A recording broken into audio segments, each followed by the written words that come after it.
Well, folks, I promised you a pitch meeting, or at least a pitch idea, for a Izuku Midoriya Call of Duty Advanced Warfare story, and one of you has actually taken up the challenge to actually take the piece of shit I reviewed a little while ago and actually make into something pretty good. So, before any of you go to do that, watch this video first, to kind of get an idea for an outline of a story. So first off, let's just go ahead and get rid of the fucking betrayed bullshit out of the way, because that trope has been used so goddamn much that it's now a fucking meme in the fanfiction community.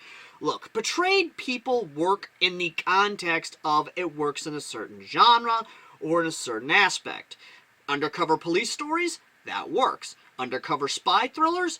That works. Military thrillers, that actually works. Or, of course, assassination stories, that works. Certain betrayed plot lines do work within the context and confines of certain other storylines, as well as certain other genres. My Hero Academia is not one of them, folks, because the fact of that storyline has been used so goddamn much that it's its own fucking trope, and it's so stupid. So instead, we're going to go around the route of a quirkless Midoriya. Now, quirkless Midoriyas actually do legitimately work within the confines of My Hero Academia, especially when one of them, a actual legitimately good fanfiction, has Izuku Midoriya as fucking James Moriarty, i.e. the actual villain of fucking Sherlock Holmes, the perfect rival of Sherlock Holmes. A review on that is actually coming very soon, I promise you, but not at the moment. But getting back to it, ladies and gentlemen, this one is, of course, what would happen if Izuku Midoriya became the CEO of Atlas Corporation. This is where it gets a little fun. So, basically, Jonathan Irons, an American, found Inuko, and, bibbidi-bobbidi-boobidi, out come a baby. And Izuku Midoriya, who is the firstborn son of Jonathan Irons, is quirkless. But that doesn't matter to John, who loves his son regardless, even though he does run a multi-billion-dollar international company, as well as, of course, an international mercenary company or private military company with the Atlas Corporation, Private Military Corporation, the PMCs. Now, there's the one thing that a lot of people actually kind of get confused with, the fact of Atlas being seen as like the one company. It's not. You have two different corporations. You have Atlas Incorporated, who basically handles the civilian side of things, the logistical side of stuff, and, basic stuff like that. And then, of course, you have the PMC side of things that do what PMCs do best. Or at least just what private military contractors do, more or less. So, with that distinction out of the way, let's continue on with the actual plot line, the fact of Jonathan Irons helps kind of raise Izuku Midoriya. Now, one could take this and kind of have it to where Inuko dies, sadly, in a hero incident or a villain incident. That is up to you. But for me, I'm going to try and have it to where Inuko is still alive, more or less. Just the fact of, after he's grown up a little bit, and he starts kind of, growing up, with his father's influence and kind of how he views the world, that's where things kind of change a little bit. Comes to a head when, basically, his quirklessness is the subject of ridicule and, things like that. Now, the reason that he's not pulled out of course, the school that he's at is more or less for John's own sake and belief that Izuku Midoriya should have a normal childhood. Even though he will know exactly about the bullying and everything, it's a hard lesson that he'll let his son learn, that the world is not black and white. It's not heroes and villains. It is a very, very dirty shade of gray. And that gray is what's going to help him learn and be his next successor to his company, basically. Now, he still has people watching Izuku and make sure that, hey, he's fine, but it's the sense of Izuku Midoriya is protected in the sense of these attacks will not go too far to the point of he will die. But he is being watched by an Atlas QRF team, or Quick Reactionary Force team, more or less. It isn't until the All Might stuff that Izuku Midoriya does actually, this does finally come ahead. Once the sludge villain is actually defeated by All Might, before All Might can even jump off, a Atlas QRF shows up and quickly secures Izuku Midoriya and completely surrounds All Might. They saw what had happened, but at the same time they want to secure the situation and even secure the sludge villain. Because now, this is an Atlas problem. This is now Atlas jurisdiction. All Might, of course, could argue that, no, this happened on Japanese soil. It isn't until it's revealed that Izuku Midoriya is a dual citizen, an American-Japanese citizen, and the son of the CEO of Atlas. That shuts up All Might pretty goddamn quick. So he hands over the sludge villain to Atlas, and Atlas, of course, secures Izuku Midoriya. It isn't until that they kind of move him that he starts learning exactly how important his father is. And the fact of his father is not exactly happy that Japan allowed this to happen, and was even going to slowly but surely kind of implement Atlas into Japan, because thanks to the Hero Public Safety Commission, Atlas does not have an outpost or any sort of presence in Japan. It is until his son gets involved in an incident. So his son, John is basically going to talk publicly, mind you, to the people of Japan to basically state that they are going to be setting up operations in Japan, considering that the government, or at least a branch of the government, could not protect his own son, and how they treat, of course, those who are minorities. He doesn't say quirkless, he says minority, putting a little bit of racism in there. Kind of get the people to think, okay, our government is being prejudiced towards minorities who are non-Japanese. It doesn't matter if they're quirkless or quirked, he's just kind of stoking the fire. This, sadly, doesn't go anywhere yet, because as Jonathan Irons, who is, of course, out in public and live on camera with Atlas-controlled news stations, Japanese news stations suddenly get the order to kind of cut feeds to Jonathan Irons. That doesn't happen with Atlas-controlled news stations, for they capture on camera Jonathan Irons being assassinated live on stream. Hero Public Safety Commission has basically done something that they couldn't control because they didn't control the Atlas news stations. All the people see are feathers. Red, crimson feathers embedded into the chest, throat, and head of Jonathan Irons. Now, of course, the Hero Public Safety Commission will deny the fact that the feathers are related to hawks, even though Atlas is demanding the return of Jonathan Irons' body. Because, of course, heroes suddenly storm the stage to protect the man. It isn't until the American government gets involved and threatens sanctions against Japan that the body is finally returned. But Izuku Midoriya and Inako are saddened and grief-stricken. Izuku Midoriya is now sworn in as the CEO of Atlas. While, yes, he does have, of course, the board of directors, all of them are loyal to his father. And now will be loyal to Izuku Midoriya.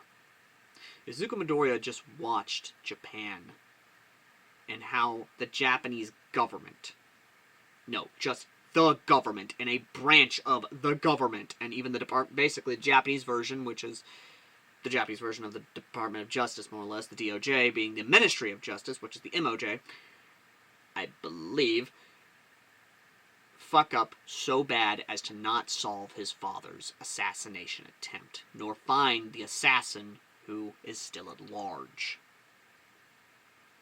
Izuku Midoriya is furious. He's furious at the Japanese society for basically what they do to quirkless people.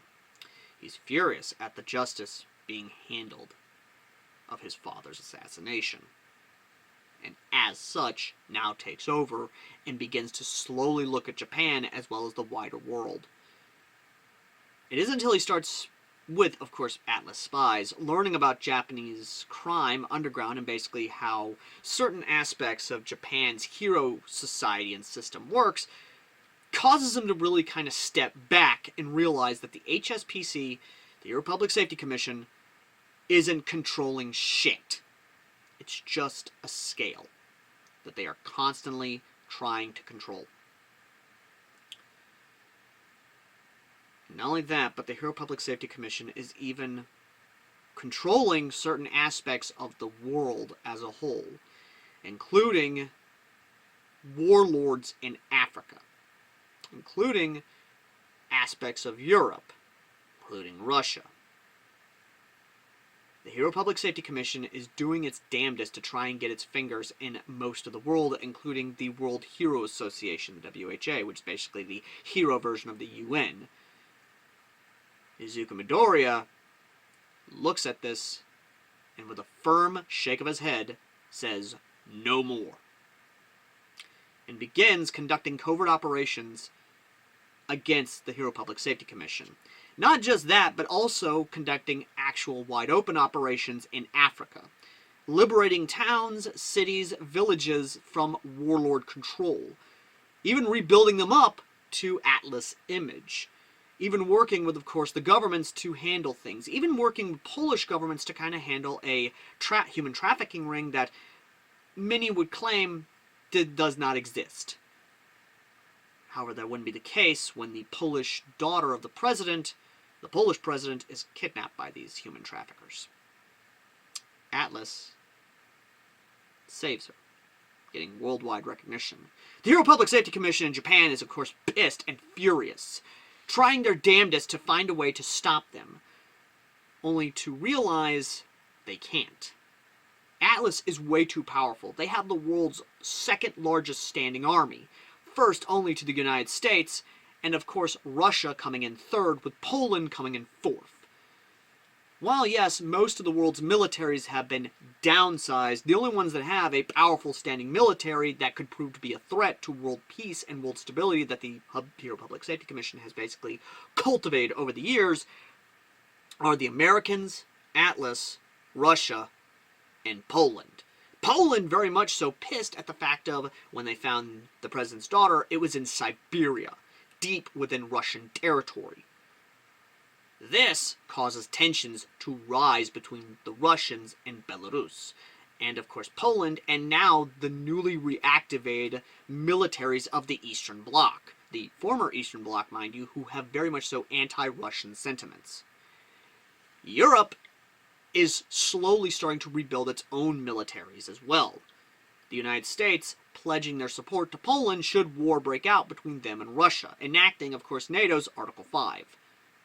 Japan, or at least the Hero Public Safety Commission, is doing its damnedest to try and make sure things go differently, even threatening Poland to pull support from them should they not stand down and disband their military. Poland outright tells them to go fuck themselves. They can pull their support, but they will not disband their military. This leads to even more ridicule of the Hero Public Safety Commission, considering that they could not attain peace. Yet, Atlas just won a multi-million-dollar military contract with the Poles against Russia to basically operate against them and help them out should war between Russia and Poland ignite and happen. In Africa, Atlas is continuing to gain ground, going as far as what was former Rhodesia, or in this case, Zimbabwe. Japan, however, is where things get interesting. The USJ attack happens, but of course Momo, the daughter of a very wealthy family, has the Atlas package. A VIP package that is meant only for the wealthiest to basically get sort of Atlas protection, or in this case, Atlas extraction. When Momo's tracker goes off and showing that she's in danger, an Atlas strike team is sent out, led by Gideon. Now, of course, she's trained to be a hero, but in the current situation, that's not the case. Atlas's strike team orders, of course, are as follows. Secure the VIP. Neutralize the threats. Exfil to a safe location, or at least await further orders should exfil not be able to happen. This leads to, of course, one of the biggest reveals about Atlas's firepower. It doesn't matter what kind of flashy quirk you have, it won't stop a damn bullet. And if you got a quirk that's able to stop that one bullet, they'll just get a bigger damn bullet. This leads, of course, to Atlas storming in, or at least in this case, busting through the USJ roof, and immediately raining hell down on the villains and criminals, gunning them down mercilessly. Shigaraki, of course, shocked, and while trying to rage and attempt to get Atlas, trying to get them, is pulled away by, of course, the portal villain, the Black Misty villain, of course, his bartender, evacuated because, well, right now, there is literally a military strike team killing their minions left, right, and center. It isn't until Momo is secured and is basically told that they are with Atlas and they are here for her protection and exfil if she needs it. Before she can even say anything, the majority of the UA teachers show up. Upon seeing Atlas on boots on the ground, and of course, still securing the villains who they have not killed, by the request of their contract holder, immediately ask what Atlas, a private military contractor, is doing on Japanese soil in a private facility owned by a school/university. They tell him that Momo is, of course, a holder of their platinum package of protection, and along with her family, of course, and they were there for her. After some exchanges are done, pleasant, of course, exchanges are done, the Atlas team, now knowing that their benefactor, their contract holder, is safe, sound, and secure, immediately exfil back to Atlas HQ. The Hero Public Safety Commission is furious at the fact that Atlas basically deployed a strike team on their soil, an attempt to claim that they are villains, even though Atlas's PR and propaganda machine actually is a lot better in this regard, calling them out and showing actual evidence of what is going on, even pointing out the fact that Momo is a platinum contract holder. As time goes on, the Hero Public Safety Commission is doing all it can to villainize Atlas. It isn't until one event leads to, of course, this propaganda being shattered, and of course the contacting of them via the Japanese government. For you see, as time went on, there was of course rumblings of a anti-hero, anti-quirk, anti-Japanese movement.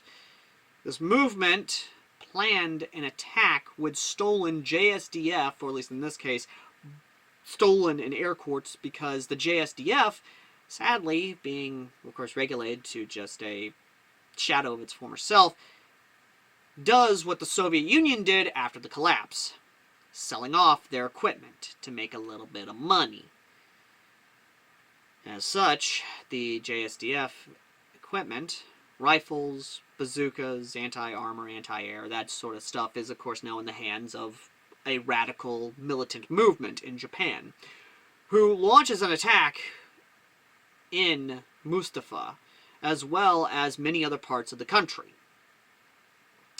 The heroes, sadly, are killed mercilessly because they are not prepared for this.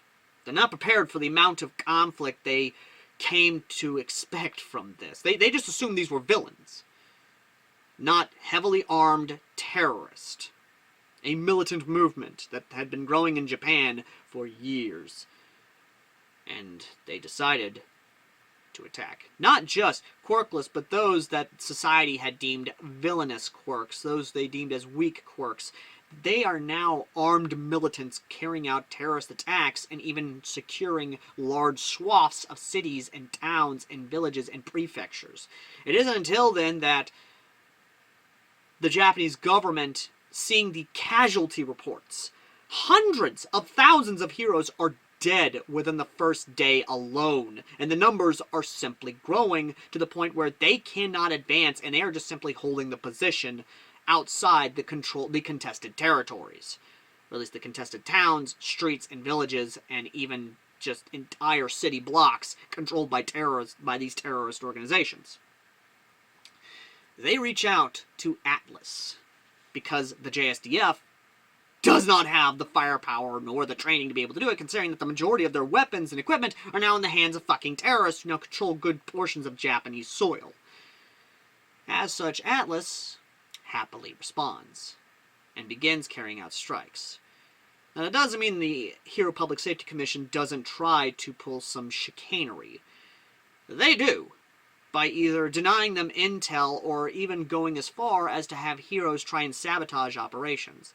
This does not work for the heroes who actually have survived the days of fighting outright mutiny against the Hero Public Safety Commission, even downright saying they will not go back in.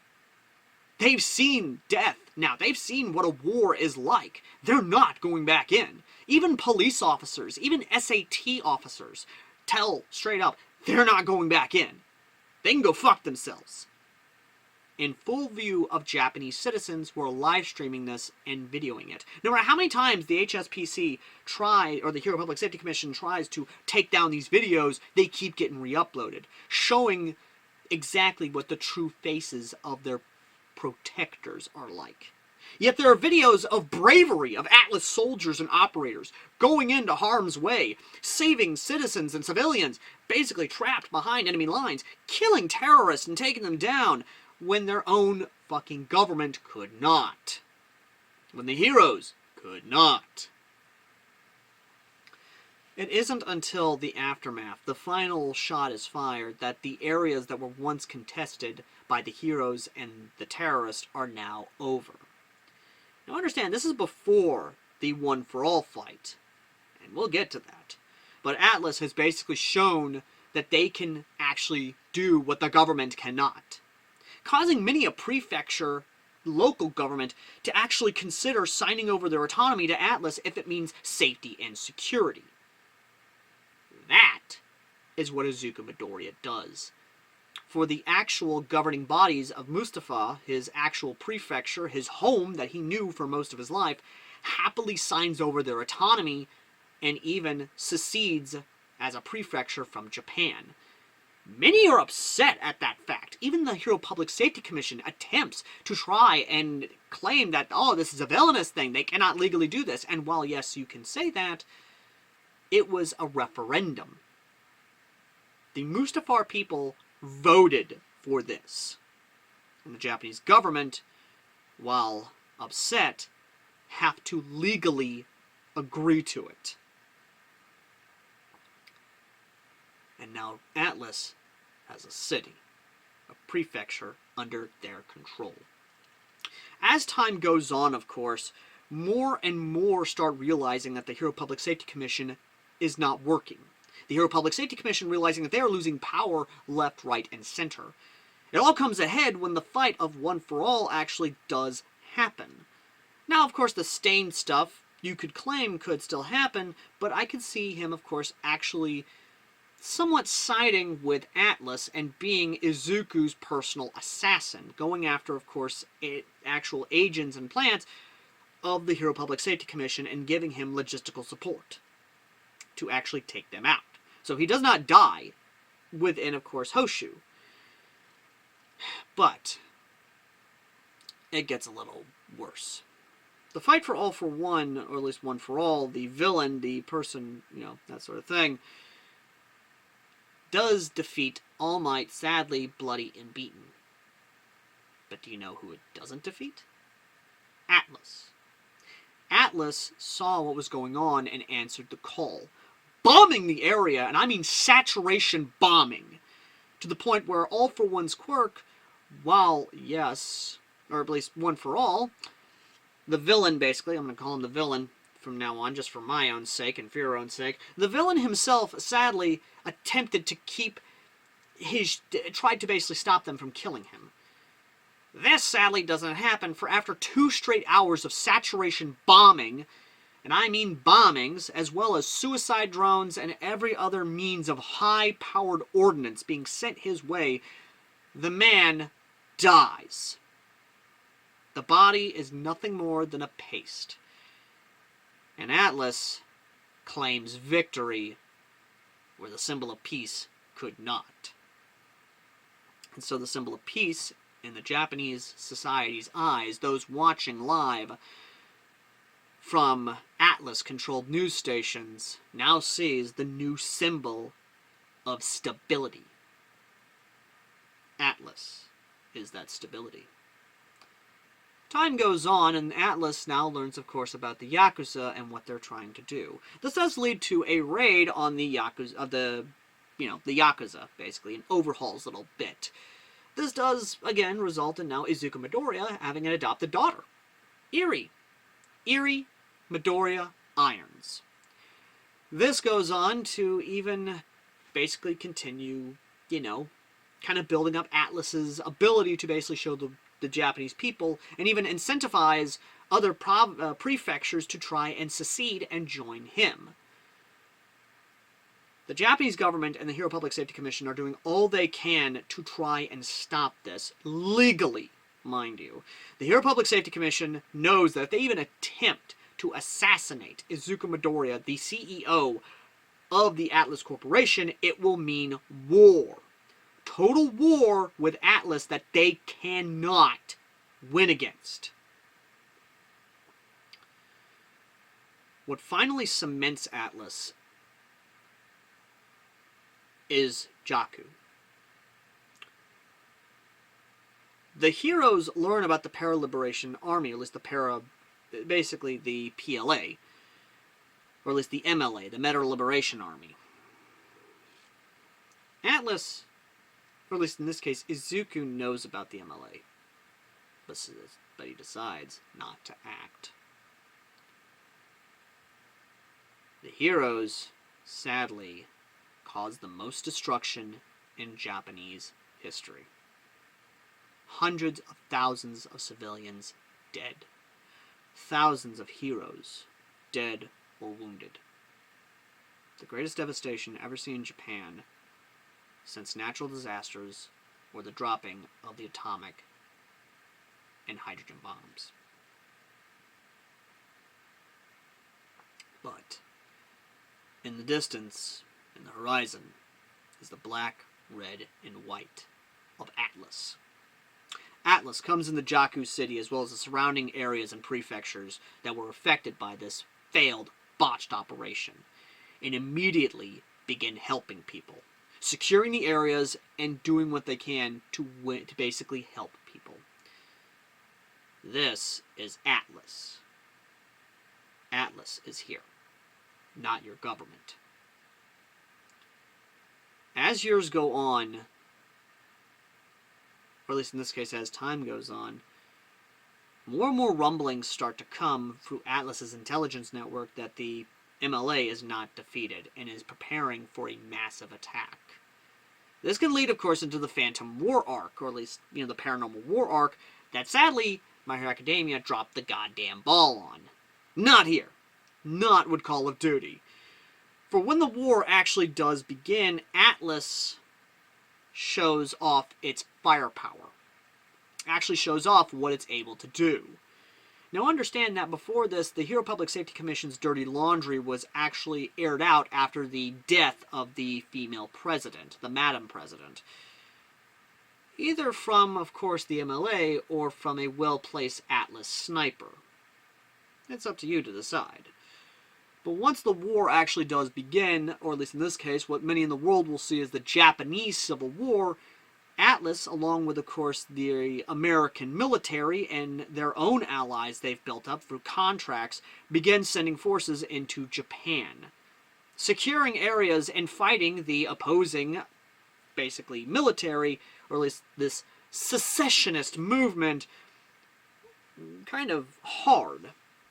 They are going in hard, and they are going in fast, and they are killing as many of the bastards as possible.